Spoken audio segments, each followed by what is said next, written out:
There's a principle in military strategy called Schwerpunkt, a German word that roughly translates to the point of maximum effort.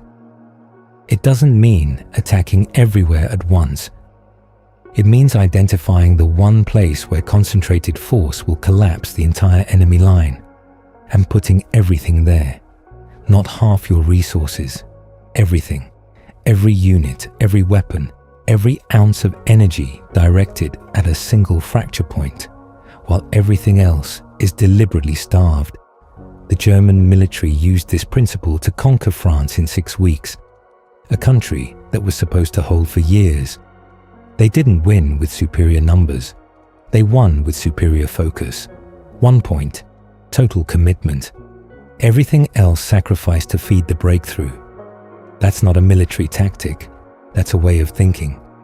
And it's the opposite of how you're living your life right now.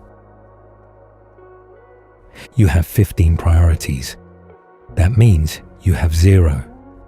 A general would look at your calendar, your goals, your daily schedule, and see an army scattered across 100 positions, holding none of them.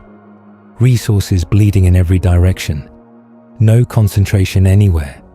Just activity. Noise disguised as progress, motion disguised as strategy.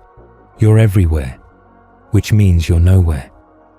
And the thing that would actually change your life, the one objective that matters more than all the others combined, is getting the same fraction of your energy as the email you answered this morning. That's not a time management problem. That's a strategic failure. And it starts with a misunderstanding about what focus actually is. Focus is not concentration. Concentration is holding your attention on one thing. Focus is the elimination of everything else. It's not about what you're doing. It's about the 20 things you killed so that the one thing could receive total force.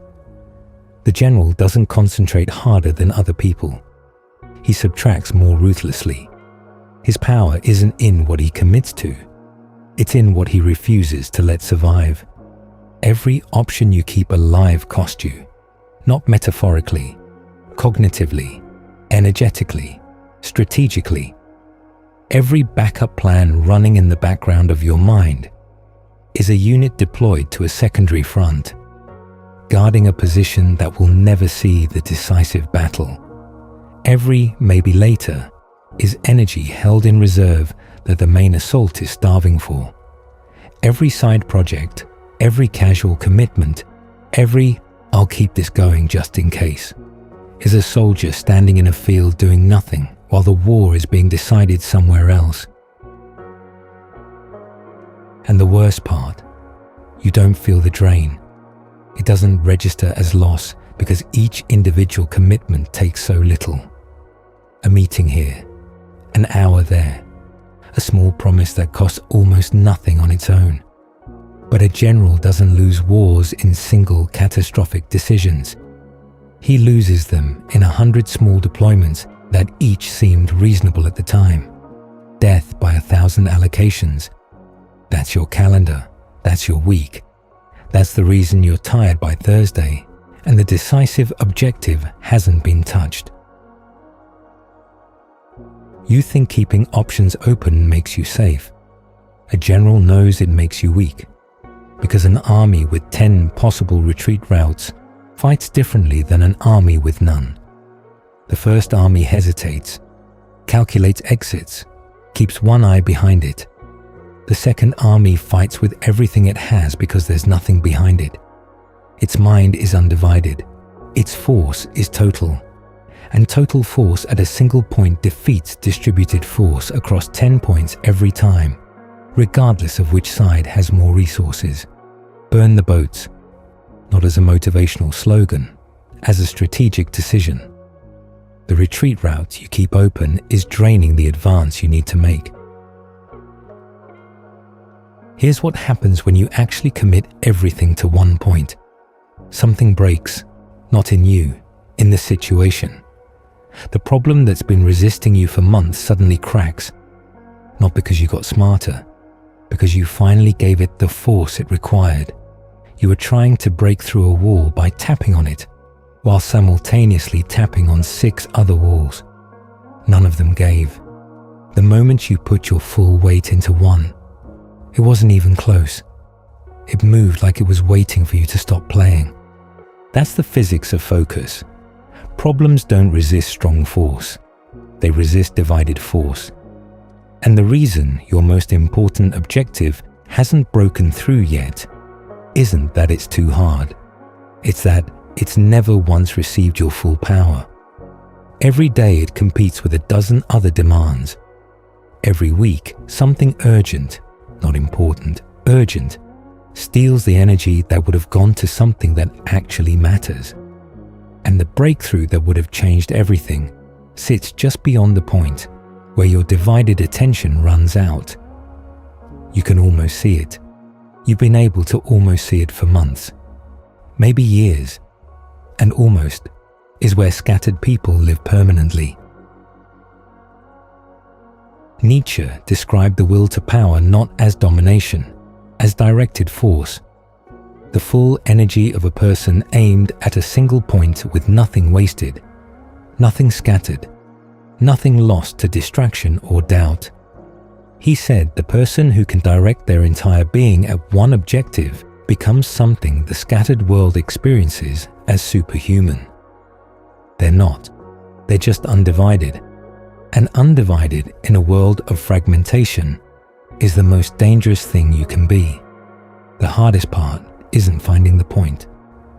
You already know what it is. Right now, without thinking, you could name the one thing that would change everything if you gave it everything.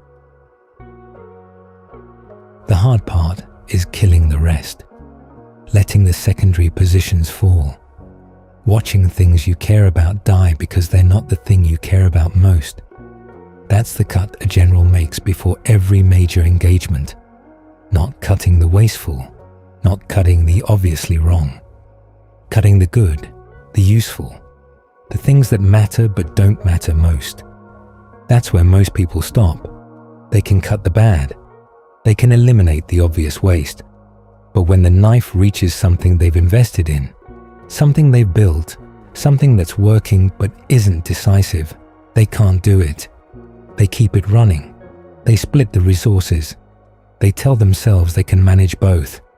And the primary objective starves while the secondary one survives on borrowed time.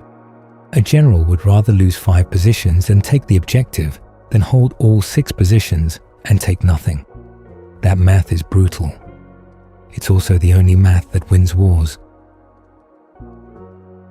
There's a version of your life where you operate at a level that the people around you can't understand, where you produce things that seem impossible given the same 24 hours everyone else has, where the gap between your output and theirs becomes so wide that they attribute it to talent, to luck, to some advantage they don't have.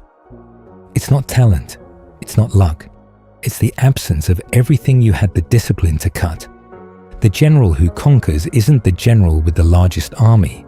He's the general who puts the largest army at the smallest point, who takes everything he has and refuses to spread it, who looks at a map full of possibilities and says, this one, only this one. Everything else is a distraction wearing the uniform of an opportunity, and I will not be fooled. That's the mind you need to build, not a mind that does more. A mind that does one thing with a force that nothing in its path can survive. Not because it's the smartest mind, because it's the most unified. Schwerpunkt, the point of maximum effort. Find yours, starve everything else, and put so much behind it that when it breaks, and it will break, even you won't believe what was on the other side.